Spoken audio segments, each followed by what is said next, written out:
será que o pior da Covid-19 já passou aqui no Brasil? O presidente Bolsonaro informou que o governo federal pretende alterar o status de pandemia para endemia. Para entendermos esse cenário, que estamos enfrentando, o RF News recebe agora o médico epidemiologista Dr. André Freitas. Boa noite, doutor. Seja muito bem-vindo. Boa noite, é um prazer estar com vocês aqui.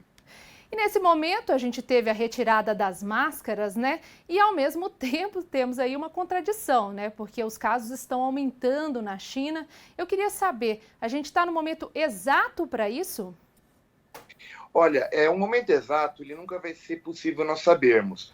A situação no Brasil é bastante diferente da China. A China, na verdade, está vendo aumento de número de casos, mas é porque eles têm a política de Covid zero. Então, não é de se estranhar isso, uma vez que se a gente somar todos os casos que aconteceram até hoje na China, não dá um único dia de Covid no Brasil, Então, são realidades totalmente diferentes. Mas a situação no Brasil está bem melhor do que já teve. Então, no melhor momento da pandemia, desde o início da série, em 2020. Só para quem está em casa entender nesse momento, quem está tomando um cafezinho agora junto com a gente em casa, eu queria saber qual que é a diferença de pandemia e endemia, para que todo mundo entenda. Veja, pandemia é uma situação em que existem epidemias em vários países ao mesmo tempo, Então, inclusive, é estranho ficar essa discussão aqui no Brasil, porque não cabe ao Brasil definir isso. Isso é uma decisão que quem acaba avaliando e quem tem esta incumbência de avaliar a situação epidemiológica global é justamente a Organização Mundial de Saúde, não os estados nacionais. Então, é uma discussão que, na verdade, não tem sentido epidemiológico, não tem sentido lógico. Sim. E eu gostaria de saber também, você acha que nós estamos no fim da pandemia? Chegamos aí ao fim ou pode ter uma nova variante mais uma vez?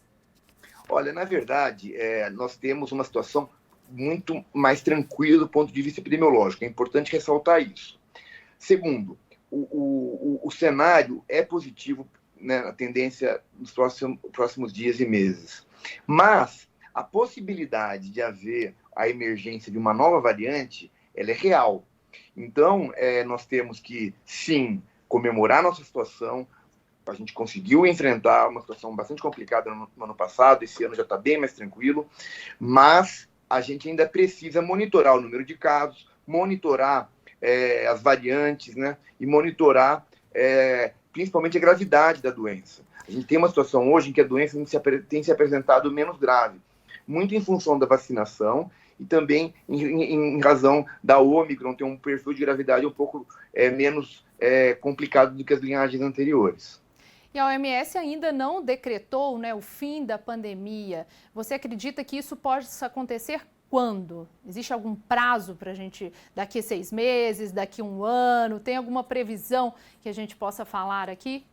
Ou só para quem tem bola de cristal? É difícil a gente falar, assim, com uma previsão de tão longo prazo.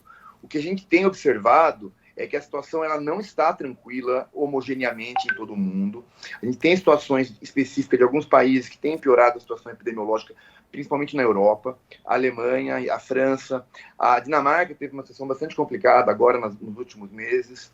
Então, assim, falar em fim da pandemia ainda é cedo, Eu não gosto de fazer previsões de longo prazo, mas não estamos, neste momento, no fim. A gente está numa situação muito melhor. É importante a gente diferenciar melhora na situação epidemiológica do fim da pandemia. Então, estamos numa situação bastante mais confortável, mas discutir se estamos no fim da pandemia, eu acho que ainda é cedo. Então, a gente tem que cuidar, temos que monitorar, temos que observar a situação epidemiológica e a cada dia nós vamos atualizando e acompanhando. Acho que é importante a gente ter responsabilidade de manter todo o repertório de vigilância ativa que nós construímos ainda ativo. E, portanto, não está no momento da gente finalizar esse processo todo. A Delta Cron representa algum perigo aqui para o Brasil, você acredita? Olha, primeiro assim, não foi confirmada ainda a existência dela. Houve primeiro algumas análises que parecia que aconteceu uns casos na região norte, mas não foi confirmado.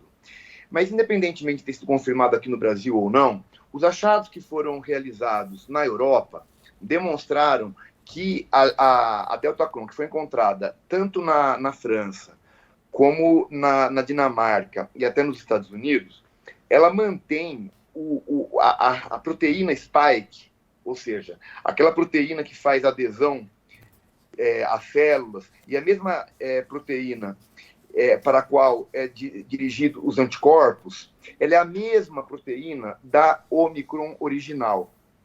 Então, mesmo se ela tiver uma capacidade de substituir a Omicron, é de se esperar que o comportamento dela, tanto do ponto de vista epidemiológico, em termos de gravidade, como do ponto de vista de resposta às vacinas, seja muito parecida com a Omicron. Então, não vejo uma situação de um cenário muito pior caso a Omicron, a Omicron que estão chamando de... Essa que é uma recombinante, né? Da Delta com a Omicron, né? Com a Omicron, que ainda não tem nome ainda, mas estão chamando de Delta Crohn, enfim. Delta Crohn. Se realmente isso se confirmar, ou seja, se a Omicron, se essa variante, né, se essa recombinante realmente tiver essa proteína spike, como os primeiros achados demonstraram, ela não deve ser mais grave e nem muito mais transmissível do que a Omicron. Tá certo, doutor. Muito obrigada pela sua participação. É um prazer estar aqui com vocês. Estamos sempre à disposição.